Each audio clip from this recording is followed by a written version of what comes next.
श्री शिवाय नमस्तुभ्यम। दो चमत्कारी दिनों की शुरुआत हो गई है। चतुर्थी और विवाह पंचमी दो चमत्कारी दिन ऐसे हैं जब 2 दिनों तक लगातार या किसी एक दिन आप यह श्रेष्ठ उपाय करते हैं तो निश्चित रूप से आपका मनचाहा विवाह, पुत्र प्राप्ति, रोग, कर्ज, संकट, दुख, दरिद्रता या जिस परेशानी से आप जूझ रहे हैं उन सभी परेशानियों का निदान होगा और परिवार में बरकत बनी रहेगी।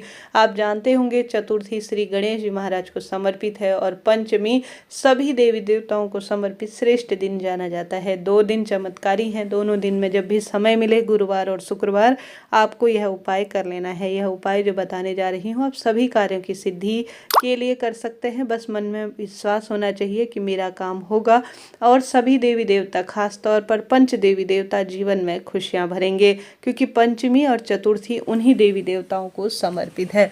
तो सबसे पहला जो उपाय है वह 5 पीले चावल के दानों का करना है। ठीक है, पीले चावल आपको चंदन में रंग लेने हैं। किस में रंगने हैं? चंदन में। पीले अक्षत लेने हैं, चावल लेने हैं, परिपूर्ण पीले अक्षत लेने हैं। इस बात का आपको ध्यान रखना है। तो 5 की यह संख्या होगी। इस बात का ध्यान रखते हुए आप पहले से ही पीले चावल इन्हें कर लेने चाहिए। पीले चावल हमेशा ही सौभाग्य के लिए जाने जाते हैं, कार्य सिद्धि के लिए जाने जाते हैं, वर प्राप्ति के लिए, मनचाहे वर के लिए जाने जाते हैं। और आपको 5 चावल के दाने लेने हैं। तो पंच देवी देवताओं का स्मरण कर लेना है। जीवन में जब भारी विपदा आ रही होती है तो पंच देवी देवताओं के स्मरण से पंच दाने चावल के बहुत महत्वपूर्ण भूमिका रखते हैं। तो पंच चावल के दाने रखिए और आप सभी जो है विशेष तौर पर इन पंच देवी देवताओं का स्मरण करें। सबसे पहले इसमें आते हैं गणेश जी महाराज, जो कि इस दिन के स्वामी हैं। दूसरा श्री नारायण आते हैं। तीसरा मेरे महादेव आते हैं। चौथी मेरी माता रानी आती है। 5वीं सूर्य नारायण भगवान आते हैं। तो इन पंच देवी देवताओं का स्मरण करते हुए कहा जाता है हिंदू धर्म में इन पंच देवी देवताओं का ध्यान स्मरण कर लिया जाए तो भाग्य की रेखाएं प्रबल हो जाती है। तो चतुर्थी और पंचमी लगातार दोनों दिन भी इस उपाय को कर सकते हैं, किसी एक भी दिन किया जा सकता है।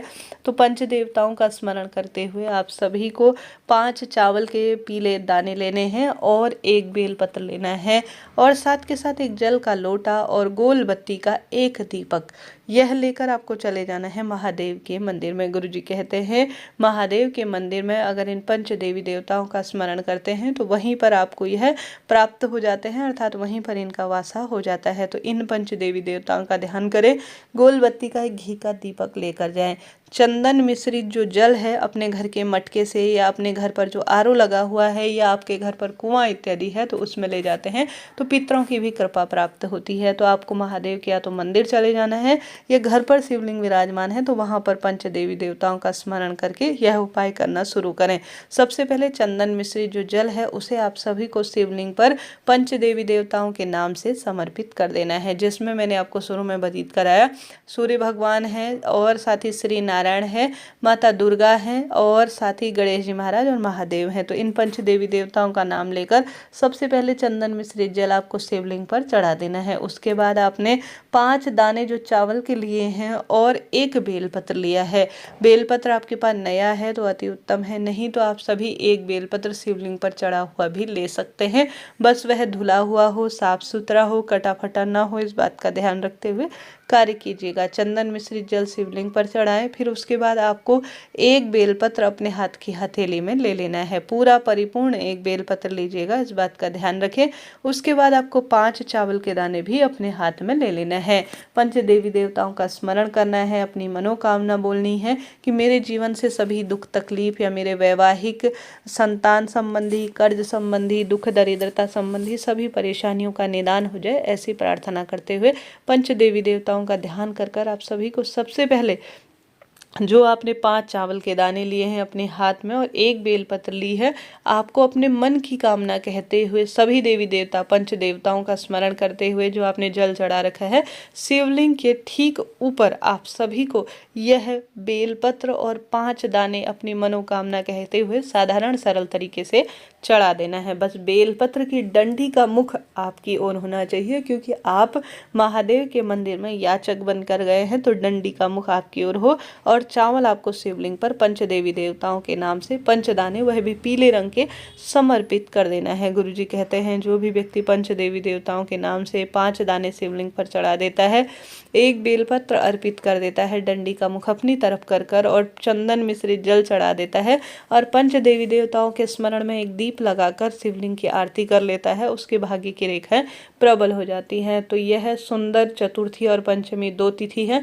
जब आपको यह उपाय करना है तो कमेंट्स में आप शिव पंचायत का स्मरण करते हुए श्री नारायण के नाम मंत्र का स्मरण कीजिएगा, आपको लाभ होगा। साथ ही महादेव का स्मरण करते हैं तो अद्भुत सुख तो मिलता ही है। तो प्रणाम करें और उसके बाद अपनी मनोकामना शिव पंचायत से कह दे, फिर देखिए चतुर्थी और पंचमी कैसा आपके जीवन में चमत्कार करती है। तो यह पहला उपाय आपको करना है। बढ़ते हैं दूसरे उपाय की तरफ। जैसा कि चतुर्थी और पंचमी गुरुवार और शुक्रवार के दिन आपको एक जल का लोटा लेना है। जल के लोटे में एक चुटकी आपको हल्दी डालनी है, क्योंकि शुक्रवार और गुरुवार के दिन हल्दी बहुत अधिक प्रिय होती है श्री नारायण और श्री नारायण और माता जो लक्ष्मी है, दोनों का उनका ही दिन है। तो आपको घर के दरवाजे पर हल्दी मिश्रित जल से छिड़काव करना है। घर पर भी आपको थोड़ा थोड़ा छिड़काव करना है। जीवन में आप दुख पा रहे हैं, आपका गुरु ग्रह मजबूत नहीं है, संतान इत्यादि की परेशानी आपसे जूझ रही है, तो आप सभी आवश्यक रूप से नहाने के पानी में भी एक चुटकी हल्दी जरूर से डालिएगा। यह कार्य आपको निश्चित रूप से करना है। हल्दी मिश्रित जल का अपना एक लाभ कहा गया है। तो 2 उपाय आपको जरूर से करने हैं, कोई इनमें पैसा समय लगता ही नहीं है। तो 2 उपाय मैंने बताए। बढ़ते हैं तीसरे उपाय की तरफ।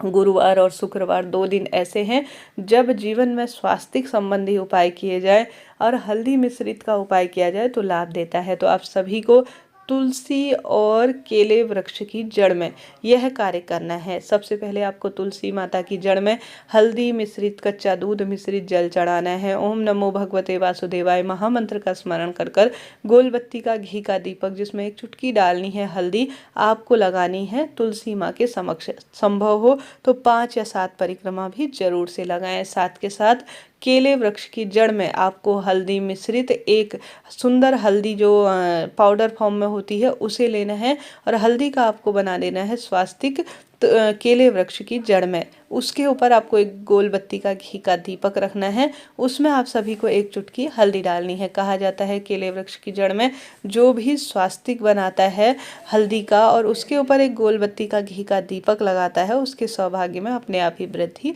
हो जाती है। तो सौभाग्य में वृद्धि चाहते हैं तो आप सभी कोशिश करें कि आप सबसे पहले केले वृक्ष की जड़ में श्री नारायण का नाम लेकर हरिहर का स्मरण कर आवश्यक रूप से एक जो है स्वास्तिक बनाए हल्दी का, उसके ऊपर एक गोल बत्ती का घी का दीपक लगाएं और केले वृक्ष की जड़ में भी आप सभी कच्चा दूध और जल समर्पित करें। ओम नमो भगवते वासुदेवाय कहते हुए दाहिने हाथ से आप परिक्रमा करें केले वृक्ष की, और जो है यह परिक्रमा 5 या 7 करते हैं तो इसका भी अद्भुत सुख आपको मिलना आरंभ हो जाता है। तो आप सभी को ज़्यादा से ज़्यादा केले वृक्ष की जड़ में, तुलसी में दीप दान करना है, पीपल वृक्ष की पूजा करनी है और श्री नारायण और महादेव की सेवा करनी है। कुल मिलाकर इस तरह से जो भी यह उपाय करता है उनके भाग्य की रेखाएं अपने आप ही इस चतुर्थी और पंचमी में फल देने वाला हो जाता है। दुर्वा की माला भी, अगर जैसे दुर्वा आपके पास है 108 की संख्या में है, कम है, ज़्यादा है, जितनी भी आपके पास है, दुर्वा अगर जो दुब घास होती है उसकी माला अगर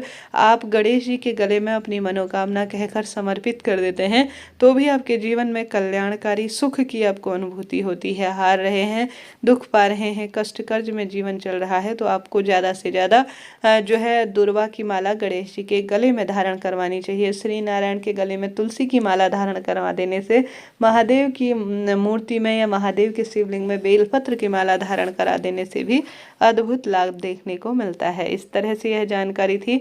आशा है, उम्मीद है वीडियो आपके लिए उपयोगी रही होगी। हर हर महादेव, जय शिव शंभू।